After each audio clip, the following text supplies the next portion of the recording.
Bom, hoje nós vamos encerrar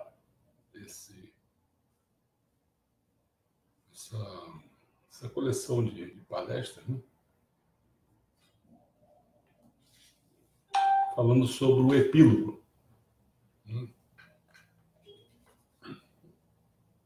E nós vamos, um dia desse, vocês ficam acompanhando por aí, que eu vou falar o que vai ser feito no ano que vem.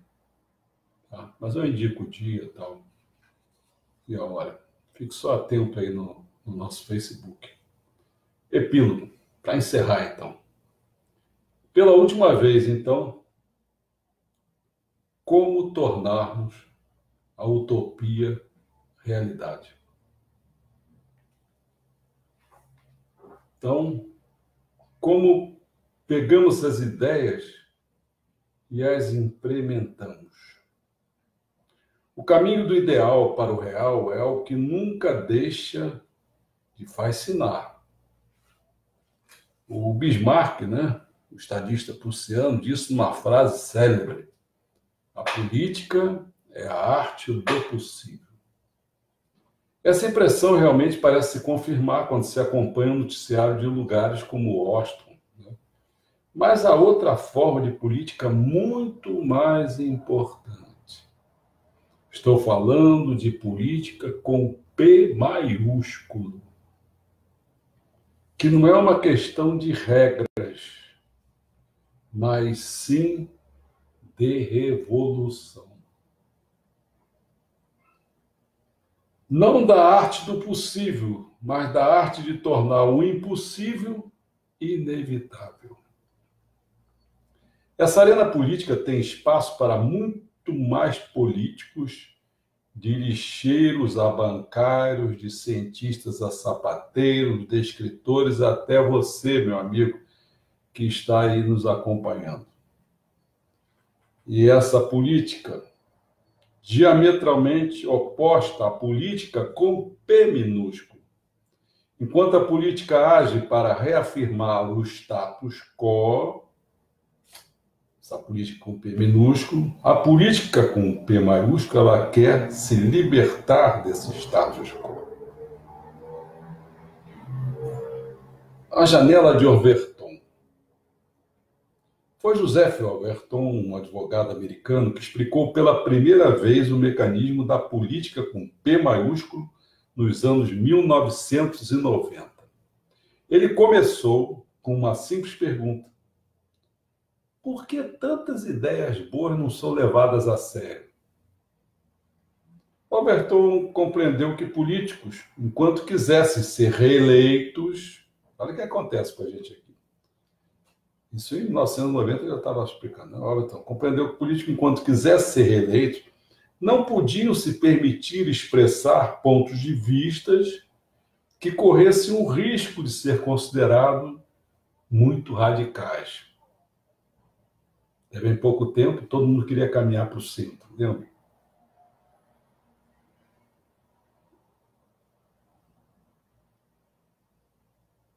Para que se sustentem no poder, preciso manter suas ideias dentro da margem do aceitável. Essa janela de aceitabilidade é povoada por planos que são carimbados por especialistas, marqueteiros, pessoal todo, calculados por serviços de estatísticas e têm boas chances de ser aprovados no Congresso e virar lei. Olha a situação que o Bolsonaro vai vivenciar. Essa aí. Por isso que eu digo, uma das hipóteses que eu falo é assim, eu acho que não sei se vai dar para ficar com esse bando de gente aí que está administrando desde o Supremo Tribunal Federal até os congressistas. Como é que vai ser? Não sei. Vamos ver. Qualquer um que ouse aventurar fora da janela de Overton irá encarar um terreno perigoso. Será logo taxado de idealista ingênuo ou insensato pela mídia. O que mais estão fazendo com ele agora. Vai vendo a mídia só. Tem colocado várias coisas aí. Globo aí, botou 4 páginas de jornal falando sobre o TOEFL. TOEFL, cara. Merecendo 4 páginas de jornal inteira. Cara, nossa senhora. Com aquela bandozinho, né? A Miriam Leitão do lado, Mauro Jardim do outro, e já espinafrou quando o Bolsonaro, de uma maneira, segundo o Bolsonaro, completamente leviano, né? A televisão, por exemplo, reserva pouco tempo ou espaço para apresentar opiniões fundamentalmente diferentes. Em vez disso, programas de entrevista nos oferecem o eterno carrossel com as mesmas pessoas dizendo as mesmas coisas. As mesmas coisas. Mas, apesar de tudo isso, uma sociedade pode mudar por completo em poucas décadas. A janela de Overton pode se deslocar.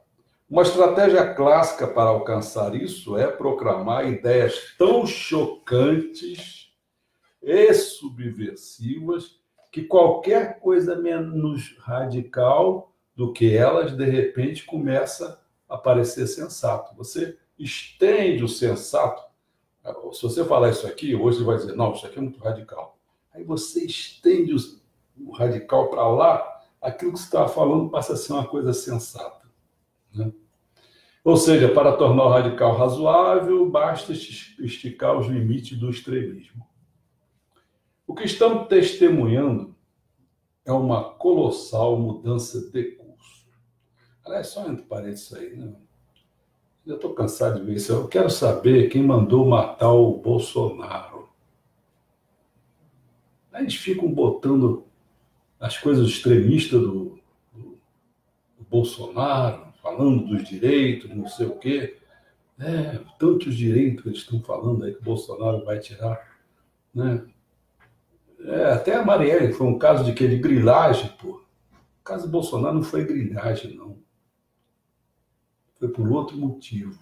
Então eles ficam querendo esticar aquela coisa do extremismo para o Bolsonaro parecer um radical. Né? Estamos estimulando uma colossal mudança de curso. Historicamente, a política com P maiúsculo era um domínio da esquerda. Ai, meu Deus. Seja realista, exige o impossível. Era o grito de guerra dos manifestantes de Paris em 1968. O fim da escravidão, a emancipação feminina, a ascensão do estado do bem-estar social, tudo isso eram ideias progressistas que no início eram encaradas como loucas e irracionais, mas que acabaram sendo aceitas como algo normal de bom senso. Hoje, no entanto, a esquerda parece ter esquecido a arte da política com P maiúsculo.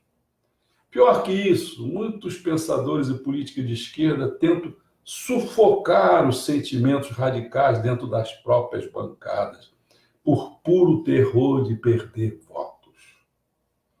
Comecei a pensar nessa atitude nos últimos anos como sendo o fenômeno do socialismo azarão. É um fenômeno internacional observável por todo o globo, entre legiões de pensadores e movimentos de esquerda, de sindicatos, a partidos políticos, de colunistas, professor universitário, e vai por aí afora. Vou falar dos artistas também, tem que falar dos artistas também, né, da Lei Rouanet e tal. A visão de mundo socialista azarão é a de que os neoliberais dominaram o jogo da razão, a críticas e estatísticas, deixando a esquerda apenas com... A esquerda só tem agora o quê? A emoção. Sem razão, mas a emoção. Seu coração está no lugar certo. Os socialistas azarões têm um excedente de compaixão e consideram as políticas vigentes profundamente injustas. Injustas. Ao verem o estado do bem-estar social desmoronar, eles se apressam em salvar o que pode. Mas, nos momentos decisivos, o socialista azarão cede aos argumentos da oposição, sempre aceitando a premissa em que o debate se situa. A dívida pública está fora do controle, admite, mas podemos criar mais programas baseados na renda do cidadão. Combater a pobreza é terrivelmente caro, concedem os socialistas azarões, mas isso faz parte de ser uma nação civilizada. Os impostos estão altos, lamento, mas cada um contribui como pode. O socialista azarão se esquece de que o verdadeiro problema não é a dívida pública, mas sim as famílias e empresas que já não têm mais onde cortar. Ele se esquece de que combater a pobreza é um investimento que gera retornos imensos. E se esquece de, enquanto isso, banqueiros e advogados ganham dinheiro para convencer os outros de que o intragável é palatável às custas de garis e enfermeiros.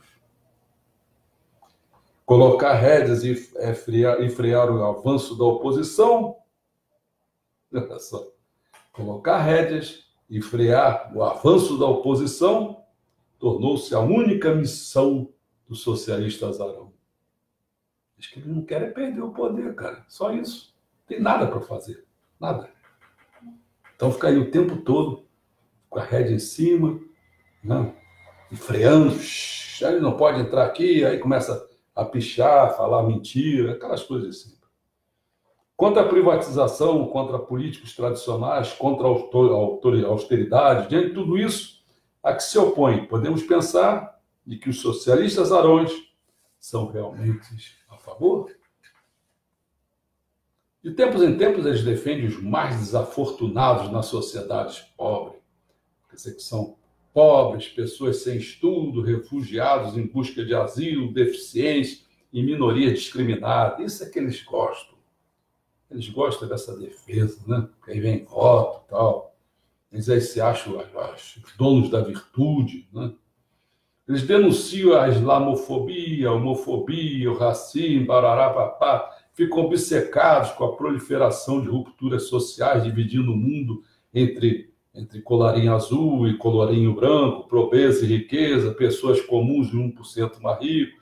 E vai por aí afora, nós contra eles, vaidosamente tentando se reconectar com o eleitorado que há muito tempo já fez as malas e partiu. Mas o maior problema dos socialistas Arões não é estarem errados. Pô, se tivesse errado, estava ótimo. O problema deles é que eles são tediosos. Vai aguentar conversar com um cara desse, cara? É um porre, é um tipo de sem graça. Não tem história para contar, nem mesmo uma linguagem para transmitir suas ideias de forma convincente. Ficam falando, não dizem nada. Oh, meu Deus. Infelizmente, o socialista Azarão se esqueceu de que a história da esquerda deve ser uma narrativa de esperança e progresso. O que é que o Lula traz de esperança e progresso? Fica lá na cadeia, cara, não perturba mais. Não uma narrativa que empolga apenas alguns intelectuais moderninhos que têm prazer em discutir e filosofar sobre o pós-capitalismo. Após ler algum tomo prolixo de 1000 páginas, são os maiorais. O maior pecado da esquerda acadêmica é ter se tornado fundamentalmente aristocrática, escrevendo um jargão bizarro que transforma questões simples em algo complexo. Se você não consegue explicar seu ideal para uma pessoa razoavelmente inteligente de 12 anos, é provável que a culpa seja sua. O que precisamos é de uma narrativa que faça sentido para milhões de pessoas comuns. Vamos começar, então, retomando a linguagem do progresso? Vou apresentar alguns pontos aqui. Por exemplo, reformas. Com certeza. Mas vamos reformular de verdade o setor financeiro. Vamos forçar os bancos a criar maiores proteções para que não também assim que outra crise surge. O banco agora fazer crise, depois quem paga as contas só é o governo, que somos nós, né?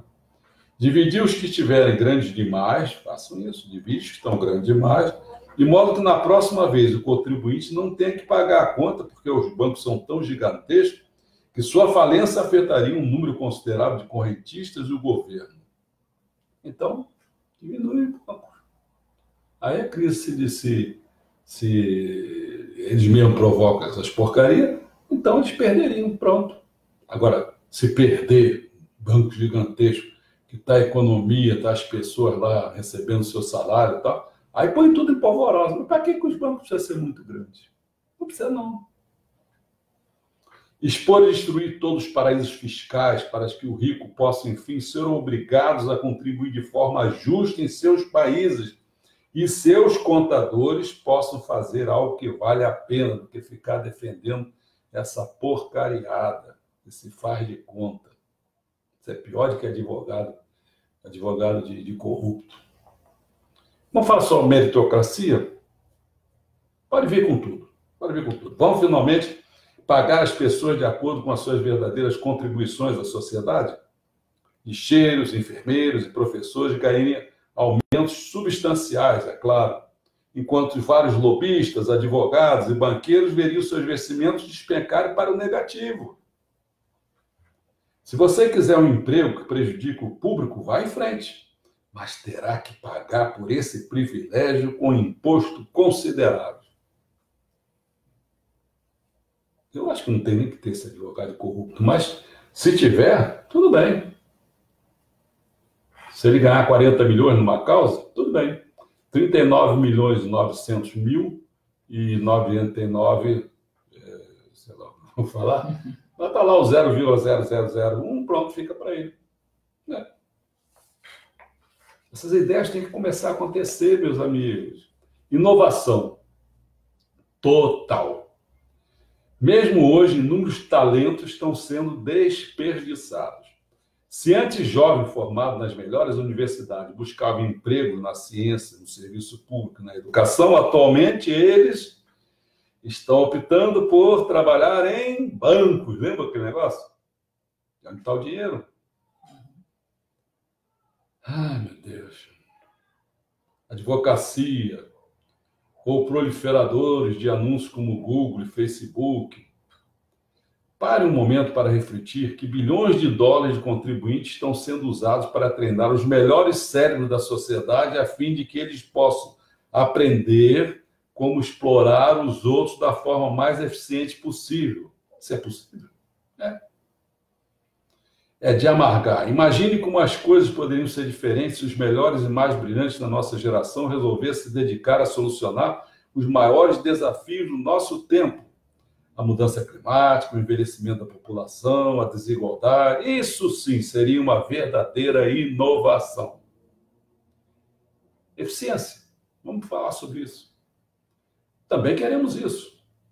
Considere que cada dólar investido num sem-teto nos dá um retorno 3 vezes maior em economia com gastos públicos na saúde, na polícia e na justiça. Imagina só o que a erradicação da pobreza infantil poderia conquistar.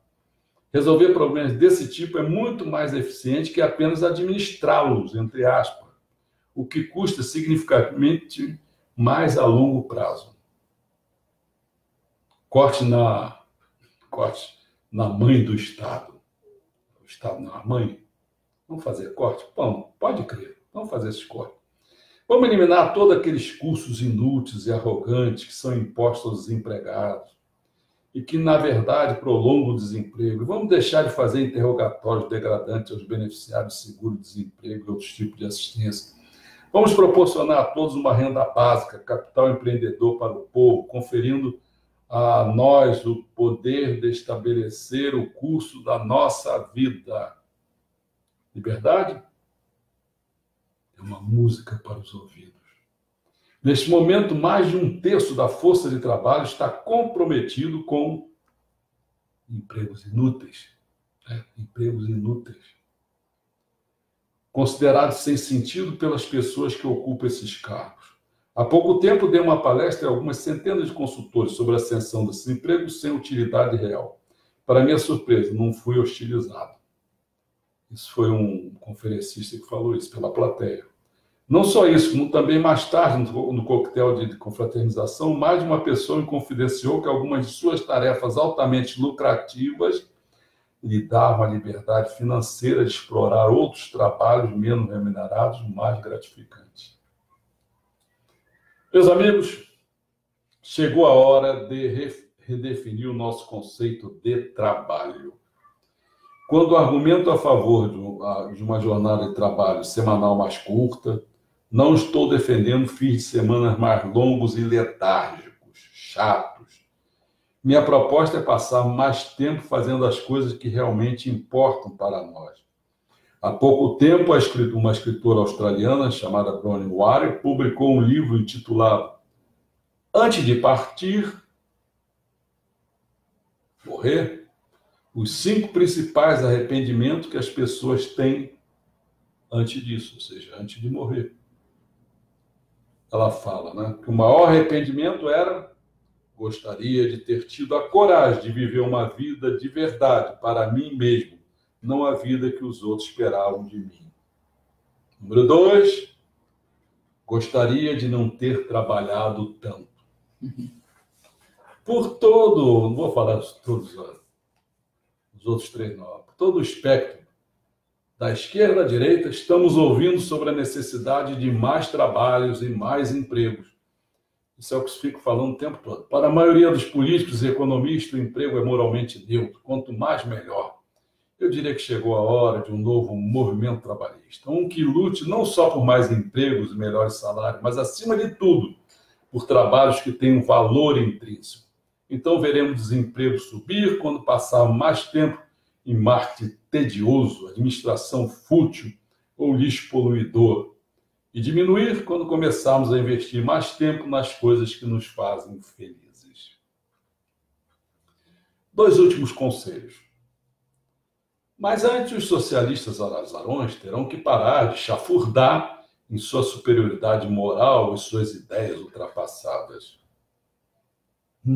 Aqui no Brasil, com esse PT, com essas porcariadas, não só PT, os puxadinhos também, PSOL, etc., eles acham que tem uma superioridade moral incrível, com ideias ultrapassadas. Ai, meu Deus. Todos que se consideram progressistas devem ser um polo de energia e ideias, não só de indignação. Está cheio de gente indignada aí. Tem que ter, mas é esperança, cara. Tendo ética e, ao mesmo tempo, vendendo bem sua imagem. No fim, o que falta ao socialista azarão é o ingrediente mais vital para a mudança política: a convicção de que há, sim, um caminho melhor. Aquela utopia está realmente a nosso alcance. Aliás, eu nem sei, eu fico falando petista e PSOL, essas coisas. Não, isso aí, pô. Não sei o que eu posso dizer disso aí. Isso aí nem socialista, não é porra nenhuma. Isso é boquinha, pô. Não estou sugerindo que será fácil aprender a fazer política com P maiúsculo. Pelo contrário, o primeiro maior obstáculo é ser levado a sério. Fazer política com P maiúsculo, meu amigo, você não vai ser levado a sério. Ninguém vai apoiar.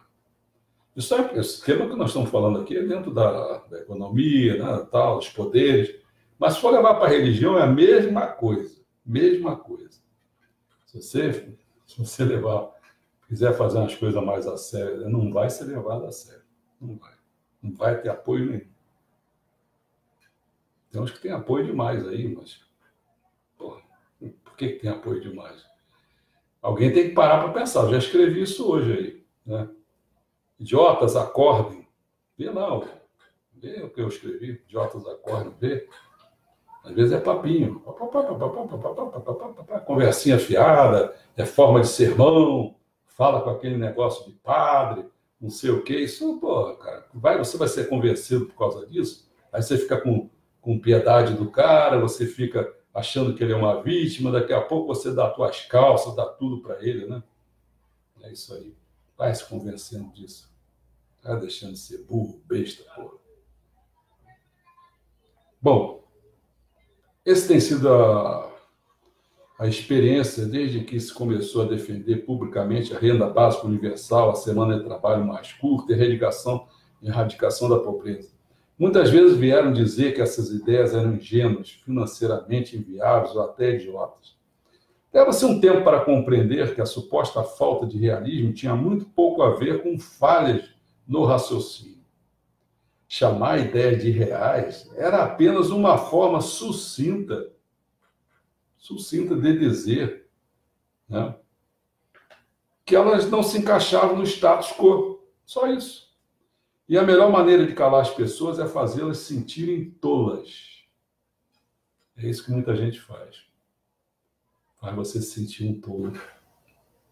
Ah, aquele é idiota, aquele é um radical, aquele é qualquer coisa, quer dizer, não segue ele não, ele vai por aí afora, né? Isso funciona até melhor que a censura, porque é praticamente garantido que as pessoas irão parar de falar. Quando se começou a escrever sobre a renda básica, a maioria das pessoas nunca havia ouvido falar nisso. Mas hoje, apenas 3 anos depois, a ideia já é conhecida em todo lugar. A Finlândia e o Canadá já anunciaram grandes experimentos. O conceito agora tem muitos adeptos também no Vale do Silício. A Gaive Direct está lançando um grande estudo sobre renda básica no Quênia. Na Holanda, nada menos que 20 municípios estão colocando a renda básica em ação. O que deu ímpeto a essa repentina onda de interesse foi um referendo realizado na Suíça em 5 de junho de 2016. Talvez até poucas centenas de suíços, né, soubessem o que é renda básica universal 5 anos atrás. Mas hoje, meu amigo, é outra história. Às vezes você perde num tempo, passam uns aninhos e pronto, já vira tudo, quer ver? Claro, a proposta foi rejeitada por uma maioria considerável, mas não esqueçamos que não faz muito tempo, foi em 1959, que a grande maioria dos homens suíços também foi contra outra bizarra proposta naquela ocasião, utópica, o direito das mulheres ao voto. Não votavam em 1959. Quando um segundo referendo foi finalmente realizado em 1971, menos de 20 anos, né? Mas dezena aí, a maioria votou a favor. O ponto é o seguinte: o referendo suíço não é o fim, mas apenas o começo dessa discussão. Em todos os lugares há um entusiasmo pela renda básica universal, originado precisamente nos mesmos fatores. Desde o crash financeiro global de 2008 e o amanhecer da era de Brecht e de Trump. Mais e mais pessoas estão sedentas por um antídoto verdadeiro e radical, tanto para a xenofobia quanto para a desigualdade. Por um novo mapa mundi, por uma nova fonte de esperança, em resumo, por uma nova utopia. Então, para concluir, 2 últimos conselhos a todos, como eu falei inicialmente, que estão prontos para colocar em ação as ideias propostas nestas palestras. Primeiro, entenda que lá fora há muitas pessoas como você. Muitas e muitas. Embora acreditem muito nas ideias, eles veem o mundo como um lugar corrupto de ambição desmedida. A resposta a ele foi esta: desliga a televisão, olha à sua volta e comece a organizar um movimento. A maioria das pessoas tem o coração no lugar certo. Segundo conselho: cultive a autoconfiança e a resistência às críticas. Não se deixe abater. Não deixe ninguém lhe impor uma opinião ou desanimá-lo. Se quiser mudar o mundo, temos que ser idealistas, insensatos e impossíveis. Lembre-se, aqueles que reivindicavam a abolição da escravidão e o voto feminino já foram chamados de lunáticos um dia, até a história provar que eles estavam certos. Tudo bem? Como sempre, se aguarda um tempinho aí para ver se as pessoas têm alguma pergunta. Talvez quem está ligando agora. Falei inicialmente que eu vou, um dia desse, então não defini bem qual é o dia, pegar um dia mais propício, e eu vou falar o que vai ser, o que o Centro Cultural Paradisíaco vai produzir no ano que vem, e por que razão. Deixar as pessoas bem conscientes disso aí, né? Mas quem me acompanha vai ficar vendo o Facebook e um dia desse sai essa informação, né? Alguma coisa aí, Donata? Não?